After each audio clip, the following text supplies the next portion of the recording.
ህይወት ከባድያ ሰባት ድማ በተፈጥሮም ተወዳደርቲዮም ንሕና ሰባት ኩሉ ግዜ ድሌታትና ክሕሎ ከም ዘለዎን ዝደለናዮ ንምግባር ከዓ ነፃ ከም ዝኾናን ክስምዐና ኢና እንደሊ ካልኦት ሰባት ንዓና ከእሙኑና ወይ ክልውጥና ክብሉ ከለው ሽዑ ንሽዑ ንከላኸሎምን እንቃወሞምን ድማ በዚ ምኽንያት እዚ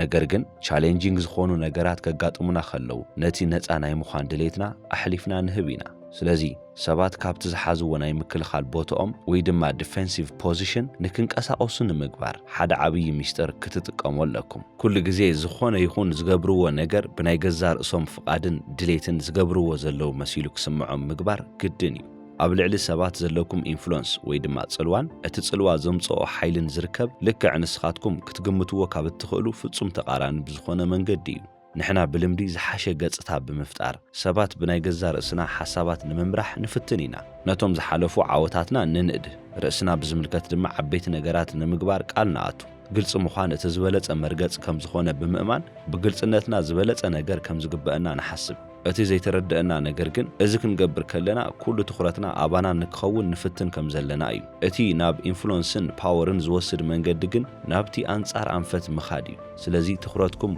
ኣብ ካልኦት ሰባት ግበሩ ነቲ ዝርርብ ንሳቶም ክገብርዎ ሌት ዘም ቢ ዘ ስታር ኦፍ ዘ ሾው ናይቲ ምርኢት ኮኸብ ንሳቶም ክኾኑ ግበሩ ናታቶም ኦፒኒየን ወይ ድማ ርእቶታትን ክብርታትን ክኽተልዎ ዝግባእ ምዃኑ እቶም ዝድግፉሎም ምኽንያታት ድማ ኣዝዮም ዝተኸበሩ ምዃኖም ከም ዝስምዖም ግበሩ ኣብዛ ዓለም ውሽጢ ከምዚ ዓይነት ትኹረት ዝርከብ ሓሓሊፉ እዩ ሰባት ድማ ነዚ ነገር እዚ ጸሚኦም እዮም ስለዚ ከምዚ ዓይነት ቫሊዴሽን ወይ ድማ መረጋገጽ ምርካብ ናይ ምክልኻል ዓቕሞም ወይ ድማ ዲፌንሲቭነስ ትሕት የብሎሞ ኣእምሮኦም ንኽትነግርዎም ንእትደልዩ ዝኾነ ይኹን ሓሳብ ክፉት ይኸውን ካብኡ ተቐዳማይ ስጉምትኹም ኩሉ ግዜ ንድሕሪት ምምላስን ምስቶም ካልኦት እንትነጻጸር ድማ ካብ ዝኾነ ሰብ ከም ዘይትበልጹን ትሑት ቦታ ዝሓዝኩም ምምሳልን እዩ ነዚ ክትገብሩ ከለኹም ግን ብስውር ክኸውን ኣለዎ ምኽሮም ሕተቱ ሰባት ዘለዎም ጥበብን ተመክሮኦምን ንምክፋል ብሃንቀውታ ይጽበዮም ሓደ ግዜ ናይዚ ትኹረት ወልፊ ከም ዝሓዞም እንተተሰሚዕኩም ግዜኦም ወይ ጻዕሮም ዝቁጥብ ንእሽተይ ነገር ብምግባር ዘየቋርጽ ውዕለታ ከም ዝገብሩልኩም ክትለዓዕሉ ትኽእሉ ኢኹም ንሳቶም እውን ብናይ ባዕሎም ፍቓድ ዝገብርዎ ከም ዘለው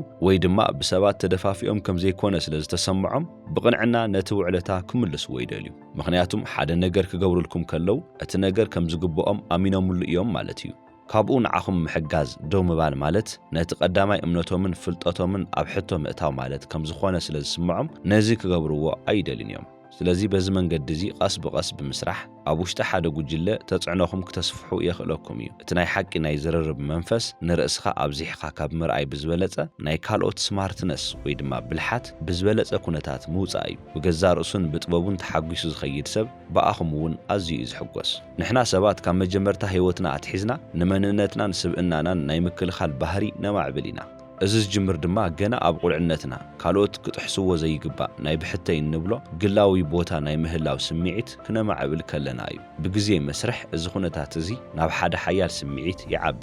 ሰባት ዘይደለናዮም ነገራት ክንገብር ከገድዱና ወይ ድማ ክጥቀሙልና ኣይግባእን ናብ ዝብል ሓሳብ ይሰጋገር ኣብ ክንዱ ድማ ነቲ እንደልዮ ነገር ንምምራጽ ነፃ ክንከውን ኣለና ናብ ዝብል ናይ ውልቃዊ ክብርን መንነትን ስምዒት እናዓበየ ይኸይድ እዞም ነገራት እዚኣቶም ከም ማሕበራዊ ፍጡር ወዲሰብ መጠን ኣብ ዕቤትና ኣዝዮም ኣገደስቲ እዮም ዕድመና እናወሰኸ ምስ ኸደ ግን ሓደ ዘገርም ነገር ይፍጠር እዞም ናይ ምክልኻል ባህርያትና መብዛሕትኡ ግዜ ብዝበለጸ እናጠንከሩን ናብ ዝያዳ ነቓጽ ወይ ድማ ተሪር ነገር ይልወጡ ስለምንታይ እንተኢልኩም ሰባት ብዘይምቁራጽ እኹል ብዝኾነ ኩነታት ተወዳደርቲ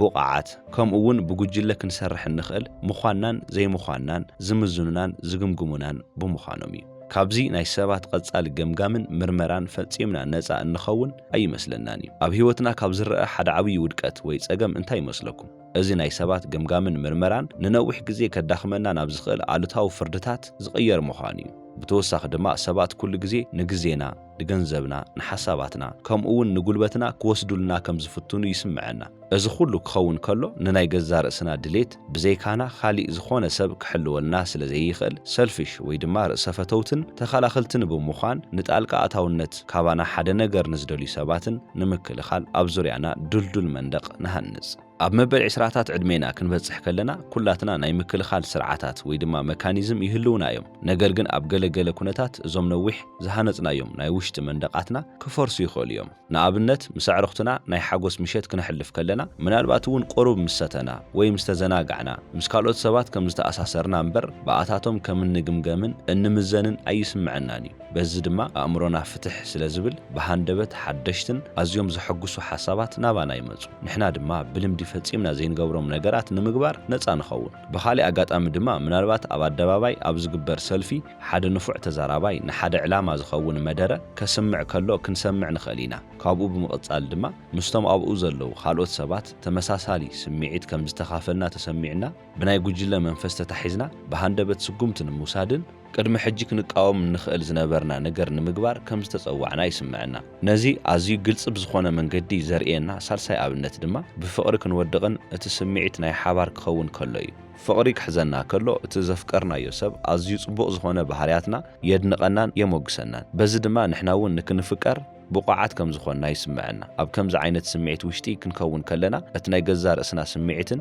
ልማዳዊ ናይ ምክልኻልን ምቀዋምን ሓሳባት ብምሕዳግ ነቲ ሰብ ብፍቓድና ልዕሊ ልማድ ዝኾነ ስልጣን ንህቦ ብተመሳሳሊ ምስ ኣዕርኽትና ኣብ ውሽጢ ጉጅለ ወይ ድማ ብዝኾነ ሰባት ተቐባልነት ከም ዝረኸብና ክስምዐና ከሎ ኣብ ውሽጥና ናይ ምግምጋም ዘይኮነስ ናይ ምትእምማን ስምዒት እዩ ዝሕድረልና ናይ ገዛ ርእስና መልክዕ ኣብ ካልኦት ስለ ንርኢ ሪላክስ ንገብር برأسنا رجعينات سلسمعنا دما نابوشتنا مرأي كيدلينا أمرنا ناب حدش علامة ناب حدش حساب وي ناب حاجوس نايت خالي سب كنا مرحنا خلينا أزي سبات أبانا كم استأمامون زجبر ناي مرجعات سمعت مفتار ناي سبات مكلا خلي وي دما ديفنسيفنس زخفت ورك أوي مفتح مخانون كم زعينة حيل انتزيبلنا دما أبزل عل ودر زلوا على مشتي من بارن معباين أتسقام مخانون مرأي يدلي أزي انت زي خوينو جن كل جزير رأسنا كابت سبات كقاوموا زدولي كونتات وشتي نموزع كنك على سينان نركب نزي مقبار دما ناتاتهم حجز ملمان وين تزسكحك حبارياتهم نايم قيار عقمي يتقلبنا كل نجار أبقالوت سبات كنا مخنين تفتينا إنه أصامن نايتفقتين النات سمعت كم سمع من نجبر انت خوينا زبقاسن بزبلت أن كم زكلا خول ويدما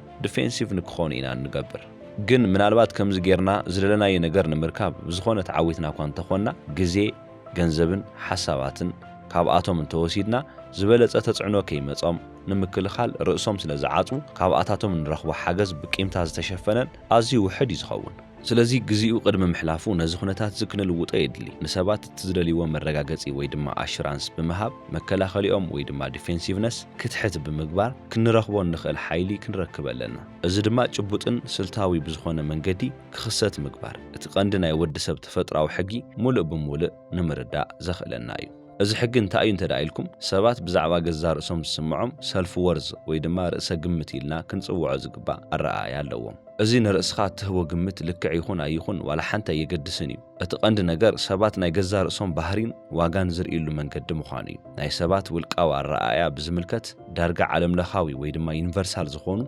سلسة بحريات اللو نساتهم دما أنا نايجزار سيف قاد زفتم نزاية أنا بناي جزار سي منجدي سمارت ويدما بليحية أنا بمسارته صبغن مقلولنية زبليهم نابتناي جزار سي فقادي يزقبر زبل قدامي علم لخاو بحركن متسكلنا ناب حدا جوجلا انت تتصنبيرنا وي حدا نجر انت امينا وي انت تجازينا نازك نجبر بعل الناس لازم رأسنا ايو نبل اتحققن من البات تتاليلنا وي بتصلوانا محازتنا تدفافينا كخون يخالي نحلافينا كنأزز كلنا مقداد انت تسمعنا نرأسنا كنأزز لازم رأسنا ايو نبلا ወይ ድማ ብምግዳድና ኣብ ውሽጥና ቅሬታ ይሕድረልና ብምግዳድና ቅሬታ እንተ ተሰሚዕና ድማ ፍሽኽ ኢልና ንእዘዝ ነገር ግን ብሕቡእ እንዕምፀሉ ወይ ድማ ሪቤል ንገብረሉ መንገዲ ንረክብ ብኻሊእ ኣዘራርባ ነፃ ምርጫና ብዘይ ምቁራጽ ምግላጽን ምርግጋጽን ከም ዘድልየና ይስምዐና ናብቲ ብናይ ገዛ ርእሰይ መንገዲ ስማርት ወይ ድማ በሊሕየ ዝብል ካልኣይ ዓለም ለኻዊ ባህር ክንመጽእ ከለና ድማ ልክዕ ኣብ ደረጃ ኣነስታይን ከም ዘለና ጌርና ከይንግንዘቦ ንኽእል ኢና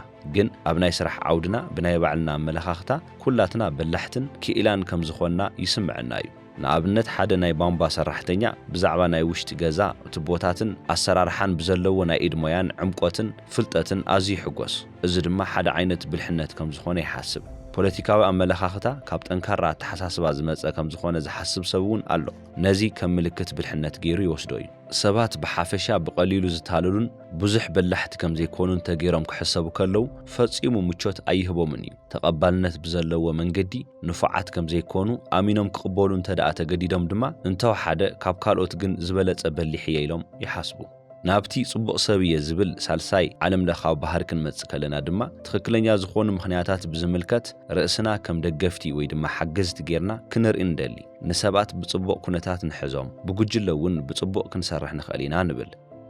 ሓለፍቲ እንተኾይንና ኣብ ሰራሕተኛታትና ዲሲፕሊን ክነስርጽ እንተደሊና ድማ ነቲ ተሪር ስጉምትና ታፍ ላቭ ወይ ድማ ጠንካራ ዝኾነ ፍቕሪ ንብሎ። ዝሰርሖ ዘለኹ እኮ ንረብሓ ካልኦት እዩ እናበልና ነመኻኒ። ካብዞም ዓለም ለኻዊ ባህርያት ወይ ድማ ዩኒቨርሳል ባህርያት ብተወሳኺ ሰባት ነቲ ፍሉይ ውሽጣዊ ስጋኣታቶም ንምቁፅጻር ዘገልግሉ ውልቃዊ ዝኾኑ ናይ ገዛ ርእሶም ኣመለኻኽታታት ከም ዘለዉ ነስተውዕል። ኣብዞም ዝተፈላለዩ ሰልፍ ኦፒኒየንስ ወይ ድማ ናይ ባዕልና ኣረኣያታት ውሽጢ ዝንጸባረቕ ሓደ ሓቂ ኣሎ። ንሱ ድማ ኣብቲ ፍሉይ ኩነታት ውሽጢ ኣነ ዝበለጽኩ እየ ንስኻ ካባይቲ ንእሲኻ ዝብል ናይ ላዕለዋይነት ስምዒት እዩ። እዚኣቶም ድማ ገና ኣብ እዋን ቁልዕነት ምስ ዝነበረና ዕቤት ዝተተሓሓዙ እዮም። ንኣብነት እቲ ሪቤል ዝገብር ወይ ድማ ዓማጺ ዓይነት ሰብ ኩሉ ግዜ ቅር ዘብሎ ኣቦ ዝነበሮ ክኸውን ይኽእል እዩ። ወይ ምናልባት ብጉልበተኛ ዝተጠቕዐን በዚ ምኽንያት ድማ ናይ ትሕትና ስምዒት ክጻወር ዘይኽእል ይኸውን። ስለዚ ካብዚ ኩሉ ሓራ ክወፅእ ኣለኒ ብምባል እዩ ንዝኾነ ስልጣን ዝቃወም። እቲ ርእሰይ ዝኸኣልኩ እየ ዝብል ዓይነት ሰብ ድማ ኣዝያ ዝሕልቲ ዝኾነት ኣደ ዝነበረቶ ኣባንደን ክግበር እየ ወይ ድማ ክድርበ እየ ብዝብል ፊር ኦፍ ኣባንደንመንት ወይ ድማ ናይ ምሕዳግ ፍርሒ ስምዒት ዝዓበየ እዩ። በዚ ምኽንያት ድማ ዝኾነ ሰብ ከይቐርቦ ጽቡቕ ዝኾነ ነጻነት ዘለዎ ናይ ገዛ ርእሱ ምስሊ ዝፈጠረ ክኸውን ይኽእል እዩ። ናይ ገዛ ርእስና ኣረኣእያ ወይ ድማ ሰልፍ ኦፒኒየን ንብዙሓት ኣተሓሳስባታትናን ክብርታትናን ዝውስን ቀዳማይ ረቓሒ ስለ ዝኾነ ምስ ናይ ገዛ ርእስና ኣተሓሳስባ ዝጋጮ ሓሳባት ፈጺምና ኣይንቕበልን ወይ ድማ ኣይነተኣናግድን ኢና። ንሕና ብርእሶም ደው ዝበሉ ፍሉያት ሓሳባትን ክብርታትን ከም ዘለውና ንሓስብ ንኸውን። ነገር ግን ንሳቶም እውን ኣብቲ ናይ ገዛ ርእስና ኣረኣእያ ዝተመስረቱ እዮም። ንሰባት ሓደ ነገር ክተእምንዎም ክትፍትኑ ከለኹም ካብዞም ዝስዕቡ ሰለስተ ነገራት ሓደ ይፍጠር። ቀዳማይ ብዘይ ምስተውዓል ነቲ ውልቃዊ ኣረኣእዮም ክትቃወሙ ትኽእሉ ኢኹም። እዚ ማለት ድማ ናብ ክርክር ክልወጥ ኣብ ዝኽእል ዝርርብ ውሽጢ ከም ዘይረብሑ ወይ ኣእምሮኦም ከም ዝተቖጻጸርኩሞ ወይ ድማ ናይ ጥፋኣተኝነት ስምዒት ከም ዝስምዖም ክትገብሩ ትኽእሉ ኢኹም። ምኽንያቱም ኣብቲ ክርክር ዋላ እኳ እንተዘይረኣኽሞ ካባኻ ዝበለጸ ፍልጠት ኣለኒ ዝብል መልእኽቲ ስለ ዘለዎ እዩ። ከምዚ እንተገይርኩም ድማ ሰባት ዝበኣሰ ተኸላኸልትን ተቃወምትን ከም ዝኾኑ ኢኹም ትገብሩ። ሓደ ግዜ ንላዕሊ ዝተሃነጸ መንደቕ ድማ ፈጺሙ ንታሕቲ ኣይወርድን እዩ። ካልኣይ ንናይ ገዛ ርእሶም ኣረኣእያ ከይተፈታተንኩም ወይ መረጋገጺ ከይሃብኩም ኣብ ገለልተኛ ወይ ድማ ኒውትራል ቦታ ክትገድፍዎም ትኽእሉ ኢኹም። እዚ መብዛሕትኡ ግዜ ምኽንያታዊ ወይ ድማ ሎጂካል ንምዃን ኣቀራርባኹም ህዱእ ንምግባር ክትፍትኑ ከለኹም ከምኡ እውን ዝኾነ ይኹን ስምዒታዊ ቋንቋ ክትወግዱ ከለኹም ዝፍጠር እዩ። ኣብዚ ኩነታት እዚ ሰባት ተቃወምትን ተጠራጠርትን ኮይኖም ይጸንሑ። ነገር ግን እንተው ሓደ ኣጥቢቅኩም ስለ ዘይጥቃዕኹሞም በቲ ምኽንያታዊ ክርክር ጌርኩም ንምእማኖም ዝተወሰነ ክፍተት ወይ ድማ ዕድል ይህልወኩም እዩ። ሳልሳይ ንናይ ገዛ ርእሶም ኣረኣእያ ብንቕሓት ብምርግጋጽ ወይ ድማ ቫሊዴሽን ብምሃብ ነቲ ናይ ሰባት ዝዓበየ ስምዒታዊ ድሌት ክተማልኡ ትኽእሉ ኢኹም። ንሕና ርእስና ዝኸኣልና ኣስተውዐልቲ ገርህታትን ብርእስና እንተኣማመን ምዃንናን ክንግምት ንኽእል ኢና። ግን ካልኦት ሰባት ነዚ ብሓቂ ከረጋግጹና እንተኽኢሎም ጥራይ እዩ። ነገር ግን ርእሰ ጥርጣረ ወይ ድማ ሰልፍ ዳብት ኣብ ዝበዝሖ ጨካንን ውድድር ዝመልኦን ዓለም ውሽጢ ኮይንና ኩላትና እንደልዮ ዓይነት መረጋገጺ ኣይንረክብን ኢና። ስለዚ ኣብ ጥቓ ሰባት ክትኾኑ ከለኹም ወይ ቅርበት ኣብ ዝህልወኩም እዋን እዚ መረጋገፂ እዚ ብምሃብ ኣዝዩ ዘገርም ወይ ድማ ኣስማታዊ ዝኾነ ውፅኢት ክትረኽቡ ትኽእሉ ኢኹም። ሰባት ሪላክስ ክገብሩ ኢኹም ትገብርዎም ካብኡ ንድሓር ስግኣት ኣይስምዖምን እዩ። ትኩረቶም ድማ ናብ ውሽጦም ዘይኮነስ ናብ ደገ ከቕንዑ ይኽእሉ እዮም። ኣእምሮኦም ንሓሳብኩም ንምቕባል ብተዘዋዋሪ ንእትነግርዎም ነገራት ክፉታት ንክኾኑ የቃልዖም። ንዓኹም ክሕግዙ እንተወሲኖም እውን ነዚ ዝገብርዎ ዘለው ብናይ ገዛ ርእሶም ፍቓድ ከም ዝኾነ ይስምዖም። መብዛሕትኡ ሰብ በኣንጻሩ ልዑል ዝኾነ ናይ ሰልፍ ወርት ዘለዎ ክኸውን ከሎ ገሊኦም ሰባት ግን ንርእሶም ዘለዎም ኣረኣእያ ኣዝዩ ትሑት እዩ። በዚ ምኽንያት እዚ ንርእሶም ጽቡቕ ነገር ዝግበአኒ ኣይኮንኩን ወይ ኣነ ክሳብ ክንድኡ ጽቡቕ ሰብ ኣይኮንኩን ወይ ድማ ብዙሕ ጸገማትን ጉድለታትን ኣለኒ ይብሉ። بحفشة حماق نجار كم زقات ممسلة تسبيو مبزحت إجزي حماق نجار كجات مكلو قصانة يسمعهم بزمن قدزي اتتحط رأس قمتهم أبهيوتهم عوتات كم زي كونوا زلوهم ترتعرن من رجعات يحجزهم زخانة سب تحط سلف أوبينيون ويدما رأس الرأي زلوهم تخوين اتتقامل حقي تمساس هالي زخو نظام سبات زياتهم مخرب المسعاب هيوتهم بقليل كم محايشو كم زخولو أتريركم انت نجيركمهم علم بانت أرم كم تسرحن كم زز أمسلة صبع نجار كم زي قبهم إزد ما مستزلوهم أمنت سلازقاجو نتحسابكم نتيجهم immediately يقاومهم أب كندوس أب هيوتهم زي فتحاونتن سأجماتن كم زقاتمهم بمسمع نتزقلت نايجزار رأسهم الرأيا ما أخل غيركم كتصرحي قبا سمعتهم كم زترقاقت اللومن تقبلنت كم زرخبون كسمعهم كله حسابات نمتقبار زتوسنة كفتت كترخويهم أب مودعتا زوم ناي تصلوا حيلتات أب تمعبلو الأوان زقاتمكم زعابي عنقفات نزي حساب زي ناي مقوام سمعتي أزد ما سلمنتاي كلاتنا أمونات زي نخون نحد حدنا قلت إنه تفتيرنا إن داليو نقر بقدتا زي نحتت سبات نملوات كان مفتان سلمنتاي بعلم كخونو زي نفقد اللهم زبلو عينت حسابات زحازي أزد ما محبراو فطور ويدما سوشال أنيمال كمخاننا متن فلتنا يوم يخون كيف فلتنا نزنا يتسعنو صواتها بزي مقرات كاب مصوات كن قطب عين خلنينا persuasion ويدما مأمان نفعاتنا مخان رأسنا أبوتا ناي كالوت بمقبار سمعيت كالوت ناي مرداء كالت كنن لما مدي قبا ازوم السعبو حموشتا سلتات اب تاريخ وشتي عبيتي انفلونسرز ويدما صلوا فترتي كاب زبحالو سبات زتوسدو ابنتاتيوم ازوم سلتات زياتهم زتدالو اب سبات زياده تخرت نختقبرون ناي سبات مكلاخل عقمي نكنكي زحجزون سمعيتاو تصعنوتات نمفتار زروديوم قدامي change yourself into a deep listener أبلمود conversation ويدما زررب فسات وشتي مبزحتي جزية تخرتنا زتخفافلي كالوت سبات كابز الزاربو نسمعو نجر نتعلال نمكتتالن نمقصالن زخلنا كفالات رايك خاون كله بتحتيو جن قصينا كنزاربو ندلي ناي جزار اسنا زقرمو تاريخات كندالو نصنحنا ويدما نساتم كزاربو كله نحنا مستغداي متأسسار ابزيبلو خالي نجر حسابنا ينفر ويدما داي دريم نقبر نزم مخنيات زخونه دما كابت خالي سبن لعلي نناي جزار اسنا حسابات سمعيتاتن تمكراتاتن زياده تقداسنت سلازلناي مسبات اب نغبرو كونفرسيشن وي دما زررب زوهاب لمود زخونه مخري الله نسو دما وحد تزارب بوزح سماع زبليو ነገር ግን ናይ ገዛር እስና ውሽጣዊ ዝርርብ ወይ ድማ ኢነር ቮይስ ምስማዕ ክሳብ ዝመረጽና እዚ ምኽርዚ ትርጉም አልቦ ይዝኸውን ስለዚ መፍትሒኡ ብዝኾነ መንገዲ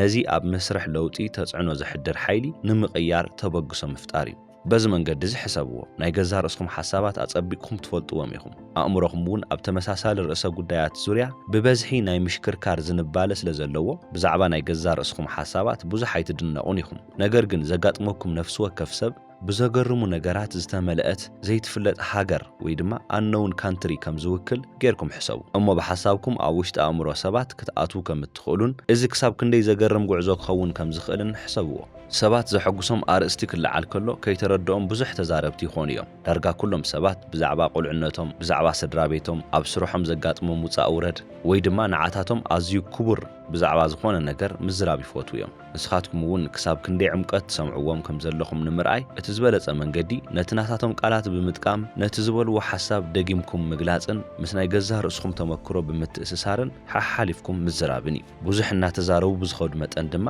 ብዛዕባ ስጋኣታቶም ብዛዕባ አቶም ዝፈሸሉ ትምኒታቶም ብዝበለጸ እናገለጽልኩም ይኸዱ ስለዚ ንዓኹም ዘለዎም ስምዒት ኣዝዩ ጽቡቕ ስለዝኸውን ነቲ ዝቕጽል ርክብኩም ብሃንቀውታ ክጽበይዎ እዮም ምሳኹም ክኾኑ ከለዉ ዘለዎም ሪላክስ ናይ ምግባር ስምዒት እናወሰኸ ምስ መጸ ድማ ነቲ ናትኩም ሓሳባት ኣብ ውሽጦም ንምትካልን ኣብ ባህርያቶም ሓያል ጽልዋ ወይ ድማ ተጽዕኖ ንምፍጣርን ኣዝዩ ምቹው ኩነታት ይፈጥረልኩም ካልኣይ ንሰባት ብግቡእ ስምዒት ምጽላው ንሕና ሰባት ማሕበራዊ እንስሳ ወይ ድማ ሶሻል ኣኒማልስ ከም ምዃንና መጠን ካልኦት ሰባት ንዝስምዖም ስምዒት ብቐሊሉ ተቓላዕቲ ኢና እዚ ድማ ኣብ ልዕሊ ሰባት ጽልዋ ዝፈጥር ግቡእ ስምዒት ሜላታት ተጠቒምና ናብ ውሽጢ ሰባት ንምእታው ዓብዪ ሓይሊ ይህበና ንኣብነት ሪላክስ እትገብሩን ዝሐጉስ ተመክሮ ትጽበዩን እንተኾይንኩም እዚ ብገዛ ርእሱ ካብቲ ኻሊእ ሰብ ተመሳሳሊ ጽልዋ ዝፈጥርን ናይ ምንጽብራቕ ባህሪ ኣለዎ ምስ ዚ ዕላማ እዚ ንምስምዕማዕ ድማ ካብቶም ኣዝዮም ጽቡቓት ኣረኣያታት ሓደ ሙሉእ ብሙሉእ ምሕጓስ እዩ እዚ ማለት ንሰባት ብመንነቶም ከም ዘለውዎ ምቕባል ዘጠቓልል እዩ ኮይኑ ግና ካብ ሰባት እትጽበይዎ ነገር ብቓላት ዘይግለጽ ምዃኑ ኣይትረስዑ። ንኣብነት ካብ ተምሃሮኦም ዓብዪ ዓወት ዝጽበዩ መማህራን ነዚ ዝገብርዎ ዋላ ሓንቲ ከይተዛረቡ ኣብ ስርሖምን ውጽኢቶምን ኣወንታዊ ተጽዕኖ ብምፍጣር ከም ዝኾነ ብመጽናዕቲ ተረጋጊጹ እዩ። ምስ ሓደ ሰብ ክትራኸቡ ከለኹም እተርእይዎ ናይ ሓጎስ ስምዒት እቲ ሰብ ነቲ ስምዒት ብጠንካራ መንገዲ ክርድኦ ይገብሮ። ኣብ መወዳእታ ካብ ዝኾነ ሰብ እትደልይዎን እትሓትዎን ነገር እንተልዩ ዝከኣል እንተኾይኑ ነቲ ሰብ ለጋስን ሓላይን ከም ዝኾነ ጌርኩም ብኣእምሮኹም ንምስኣል ፈትኑ። ገለ ሰባት ነቲ ካልእ ሰብ ጽቡቕ ወይ ሕያዋይ ከም ዝኾነ ጌሮም ብምሕሳብ ጥራይ ጽቡቕ ውጽኢት ከም ዝረኸቡ ይዛረቡ እዮም። ሳልሳይ ኣብ ልዕሊ ሰባት ተጽዕኖ ንምፍጣር ንሳቶም ክገብሩልኩም እትደልይዎ ዘበለ ኩሉ ንምግባር ባዕሎም ክመርጹ ኣለዎም ወይ ብውሕድ ከም ናይ ገዛ ርእሶም ምርጫ ወይ ድማ ድሌት ክምክርዎ ይግባእ። ስለምንታይ ትብሉ ትኽእሉ ኢኹም? ምክንያቱም ሰባት እናተገደዱ ወይ ድማ ናይ ሰባት መጥቀሚ እናኾኑ ከም ዘለዉ እንተተሰሚዕዎም ኣብ ልዕሊኦም ዝኾነ ይኹን ጽልዋ ናይ ምፍጣር ፈተነ ክሰርሕ ኣይኽእልን እዩ። ምስዚ ዝተኣሳሰር ካልእ ሜላ ድማ ናይ ሰባት ውሽጣዊ ናይ ውድድር ስምዒት ምልዕዓል እዩ። ሰባት ኣብ ጎንኹም ንምስሓብ ውህብቶታት ወይ ሽልማታት ትጥቀሙ እንተኾይንኩም ኩሉ ግዜ ካብ ዓበይቲ ጊፍትስ ኣናእሽቲ ጊፍት ምሃብ ዝበለጸ እዩ። ስለምንታይ እንተኢልኩም? ምክንያቱም ዓብዪ ጊፍት ክትህቡ ከለኹም ንተኣማንነቶም ወይ ድማ ሎያሊቲ ብገንዘብ ክትገዝእዎ ትፍትኑ ከም ዘለኹም ብግልፂ ስለ ዘርኢ እዩ። ነቲ ናይ ሰባት ናይ ነጻነት ስምዒት ብቐጥታ ይጎድኦ እዩ። ገለ ሰባት ዓበይቲ ጊፍትስ ብሃንቀውታ ክቕበሉ ይኽእሉ እዮም፣ ድሕሪኡ ግን ጥርጣረ ክስምዖም ይኽእል እዩ። ኣናእሽቲ ጊፍትታት ክኾኑ ከለዉ ግን ሰባት ከምዚ ዓይነት ነገራት ከም ዝግብኦም እምበር ከም ዝተገዝኡ ወይ ብግቦ ከም ዝተደለሉ ስለዘይሓስቡ ዝበለጸ ውጽኢት የምጽእ። ብኣንጻሩ እዞም ኣናእሽቱ ጊፍትታት ብግዚኡ መስርሕ እናተኣከቡ ምስ ኸዱ ሰባት ካብ ዝኾነ ነገር ንላዕሊ ብጽቡቕ ስምዒት ንዓኹም ዝተኣሰሩ ንክኾኑ ይገብሮም እዩ። ብተወሳኺ ድማ ምስ ካልእ ሰብ ኣብ ዘይተስማምዑሉን ተቓራኒ ርእይቶ ወይ ድማ ሓሳብ ኣብ ትህብሉ እዋን ንስኻትኩም ካብቲ ሰብ ብዝበለጸ ከም እትፈልጡን ንነገራት ብዝበለጸ ምኽንያታዊ ዝኾነ መንገዲ ከም እትሓስቡን ኢኹም ብተዘዋዋሪ ትነግርዎም ዘለኹም። በዚ መንገዲ እዚ ተቃውሞ ዝገጥሞም ሰባት ድማ ካብቲ ልሙድ ብዝበኣሰ ነቲ ናይ ገዛ ርእሶም ሓሳብ ኣትሪሮም ይሕዙ። ስለዚ ነዚ ንምክልኻል እቲ ዘለኩም ተቓራኒ ሓሳብ ስሕተት ክኸውን ከም ዝኽእል ብምሕሳብ ርእስኹም ኣትሒትኩም ወይ ድማ ከም ዘይትፈልጡ መሲልኩም ምቕራብ ዓብዪ ጥበብ እዩ። ስለዚ እቲ ፍሉጥ ደራሲ ዝነበረ ቤንጃሚን ንልቢ ሰባት ክትማርኽ እንተደሊኻ ከደናጉርኻ ፍቐደሎም ይብል። ራብዓይ ስግኣታቶም ወይ ድማ ፍርሖም ምእላይ። ነፍሲ ወከፍ ሰብ ብዛዕባ መልክዑ ዝኾነ ነገር ናይ ምፍጣር ሓይሉ፣ ተባዕታይነቱ፣ ደረጃ ሓይሉ፣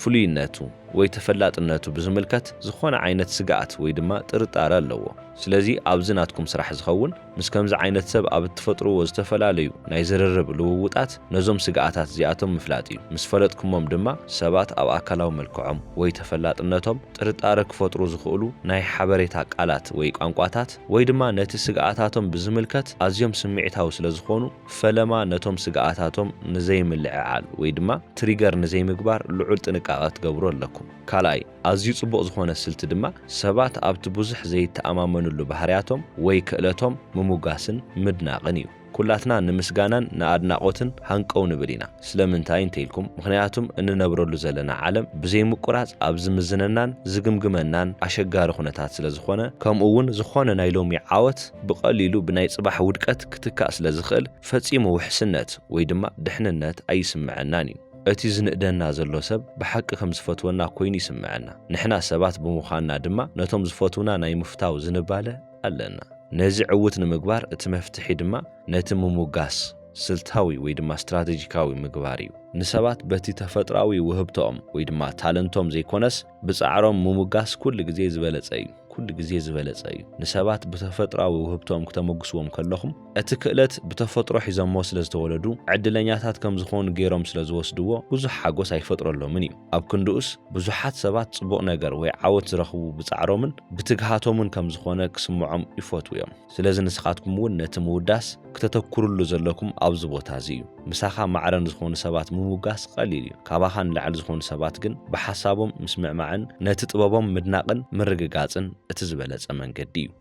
ሓምሻይ ናይ ሰባት ተቃውሞን ግትርነትን ምጥቃም። መብዛሕትኡ ግዜ ዓሚቕ ዝኾነ ናይ ጥርጣረ ደረጃን ትሑት ሰልፍ ስቲም ዘለዎም ሰባት ንዝኾነ ይኹን ዓይነት ተጽዕኖ ኣትሪሮም ይቃወሙ እዮም። እዚ ድማ ብዓማጺ ኣተሓሳስባ ወይ ድማ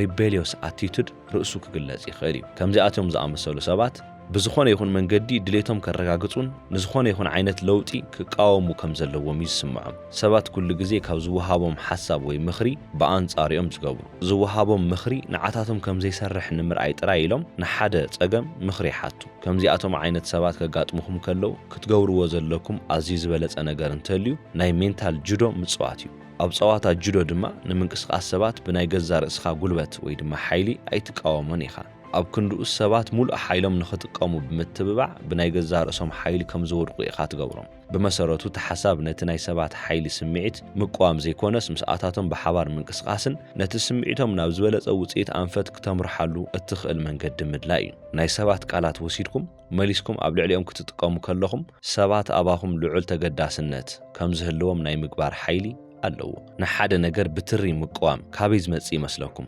أتمنشي أتنجار كم صوزخ اللوتن رجعين زي مخانن كم مفرحي سلازي مسكم زي أتوم عينة سبات مبأس ويمكتع أقارض أبكندو أسنة تقتر بحريهم بمتقام ناب عبي نجار كم الرح زخل هدوء لوتي ممسافتون نسخاتكم زدالخمو ناي مينتال جودوز آواتا بمتقام بعلم كعبي وزخلو حدش نجار كم زرخو جبار أيترسعو سبات كل جزء نيجزار اسم فقاد كرجاجس وسلزدليو مبزحت جزء كالوت كجورو وزحت والنجر أي جورون يوم كابز بستفلي جن مستي استعبرناس ويدما قترناتهم تسمعيهم نتز جورو وزلوا النجر مقبارهم قصولون تناجركمهم نزم مقبار دما ناتكم مخري كم مختال جيرهم سلزوستوا أي حقوسن يوم سلزن تاي جورو يعمتوا كم بحدش يقاوم فقادهم بأنصار أنفت كرجاجس ويفتون إذا دما لكعنتي نسخاتكم كجبروا زدلهم ونجر يجبروا مالتيو مسرت ناي ريفرس سايكولوجي دما أزي كسب مودات أسلز تخاطات لكم يا أنيلي سلام